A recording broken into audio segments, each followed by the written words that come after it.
स्वागत है आपका आपके चैनल द फाइट एग्जाम में। कोई भी एग्जाम को फाइट करने के लिए हमारे चैनल को ज़रूर सब्सक्राइब कीजिए। चलिए आज मैं रसायन शास्त्र आपको पढ़ाने वाला हूं और सबसे पहला चीज़ मैं आपको बताता हूं परिवर्तन। ठीक है, 10th क्लास की बात हो रही है। ठीक है, क्लास जो है 10th। ठीक है, वैसे मैं पूरा बुक को आपको पढ़ाऊंगा। ठीक है, यहाँ पे मैं आपको अभी एग्ज़ाम से रिलेटेड कुछ चीज़ मैं आपको समझा देता हूँ और सिंपल समझाने का प्रयत्न करूँगा। देखिए, मैं समझाने का प्रयत्न करता हूँ जो सबसे सिंपल हो, सबसे अच्छा हो, वो मैं आपको समझाने का प्रयत्न करता हूँ। ठीक है, मैं कोशिश लगातार करता रहूँगा इम्प्रूवमेंट करने का, बताने का और समझाने का। ठीक है, आप अच्छे तरीक़ा से अगर समझते हैं और अच्छे तरीक़ा से आप सुनते हैं तो आपको काफ़ी नफ़ा होने वाला है। आइए मैं आपसे बात करता हूं और आपको आज हम चेंज पढ़ाते हैं। भैया चेंज बोलते हैं परिवर्तन को। अभी हम लोग रासायनिक अभिक्रिया या रासायनिक अभिक्रिया कहते हैं, रासायनिक परिवर्तन, रासायनिक अभिक्रिया, रासायनिक परिवर्तन। ठीक है, तो परिवर्तन को हम जानते हैं। ठीक है, परिवर्तन के मतलब होता है बदलाव। ठीक ना, बदल जाना। ठीक है, तो बदल जाना होता है। चेंज का मतलब वो है परिवर्तन हुआ, परिवर्तन के मतलब होता है बदलाव, यानी कि बदलना है। राइट, और यहाँ पे तो परिवर्तन दो तरह के होते हैं। ठीक है, यहाँ पे तो एक भौतिक परिवर्तन होता है और दूसरा जो होता है रासायनिक परिवर्तन होता है। तो आप भौतिक परिवर्तन शायद 9th क्लास में आपने पढ़ा होगा।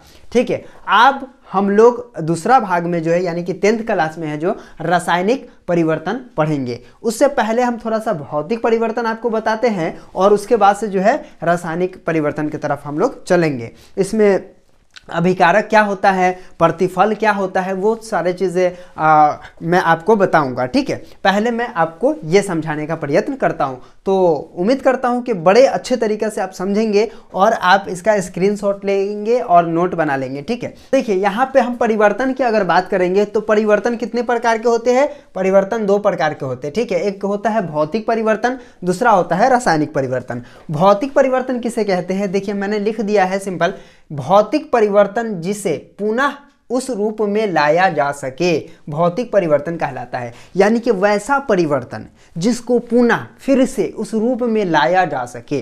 देखिएगा क्या मैं बोल रहा हूं, वैसा परिवर्तन जिसको पुनः फिर से, है ना, पुनः या फिर से उस रूप में लाया जा सके।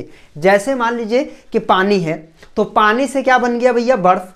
और बर्फ को फिर से पानी बना सकते हैं, होगा ना भैया? हो जाएगा ना। तो बर्फ है, बर्फ पिघल करके फिर पानी, चूंकि बना था बर्फ कैसे? पानी से। और राइट, तो बर्फ का पिघलना, जैसे जल था, जल से बर्फ बना है और बर्फ से फिर पानी बन गया। राइट, फिर जल बन गया। तो ये हो गया मोमबत्ती का पिघलना। मोमबत्ती जो होता है, मोमबत्ती को पिघल जाता है, फिर से उसको मोम बनाया जा सकता है, फिर से उसको मोमबत्ती बनाया जा सकता है। राइट, तो इस तरह से आ जाता है। तो इस तरह से और भी एग्जाम्पल हो जाएगा। ठीक है, आप देख लेंगे। उसके बाद रासायनिक परिवर्तन, वैसा परिवर्तन जिसे हम पुनः उस रूप में नहीं ला सकते हैं। रासायनिक परिवर्तन वैसा परिवर्तन जिसको हम फिर से उस रूप में न ला सके, वो क्या कहलाता है? रासायनिक परिवर्तन कहलाता है। राइट, यहाँ पे मैं आपको बता दूं, जैसे चावल से भात का बनना। चावल से भात बन गया भैया, अब कहेंगे चावल को लाओ, चावल, भात को कहेंगे कि चावल बनाओ, बना पाओगे? नहीं बना पाओगे। क्यों नहीं बना पाओगे? क्योंकि ये संभव नहीं है। ठीक है, तो वैसा परिवर्तन जिसको उस रूप में लाया ना जा सके, आप याद रखेंगे। ठीक है, तो वैसा परिवर्तन जिसको उस रूप में लाया नहीं जा सके, पुनः उस रूप में नहीं बना सकते हैं। ठीक है, जैसे जंग का लगना। जंग का लगना भी, जो जंग लग जाता है फिर उसको भी हम उस रूप में नहीं ला सकते हैं, सिंपल रूप में नहीं ला सकते हैं। ठीक है, पेंट करके उसका बचाव कर सकते हैं, लेकिन हम क्या कर सकते हैं? उस रूप में नहीं ला सकते हैं। तो भौतिक परिवर्तन, आप रासायनिक परिवर्तन, तो हम लोग इस क्लास में पढ़ेंगे रासायनिक परिवर्तन के बारे में। आप परिवर्तन आज समझ जाइए, उसके बाद मैं आपको रासायनिक अभिक्रिया जब पढ़ाऊंगा, रासायनिक अभिक्रिया की क्या क्या विशेषता होता है, और एग्जाम में पूछ देता है भैया कि रासायनिक अभिक्रिया की क्या क्या विशेषताएं हैं, तो वो मैं आपको लिखवा दूंगा और नेक्स्ट क्लास में मैं वो पढ़ाऊंगा। तो आप चैनल पे नए हैं तो चैनल को सब्सक्राइब कर दीजिएगा, बेल वाले आइकन को प्रेस कर दीजिए, हर नोटिफिकेशन आपके यहाँ जाना चाहिए, और ज़्यादा से ज़्यादा सपोर्ट करिए, और फिर हम आपको धीरे धीरे आपको पढ़ाने का प्रयत्न करता हूँ। तो चलिए फिर मिलते हैं आपसे एक नए वीडियो में।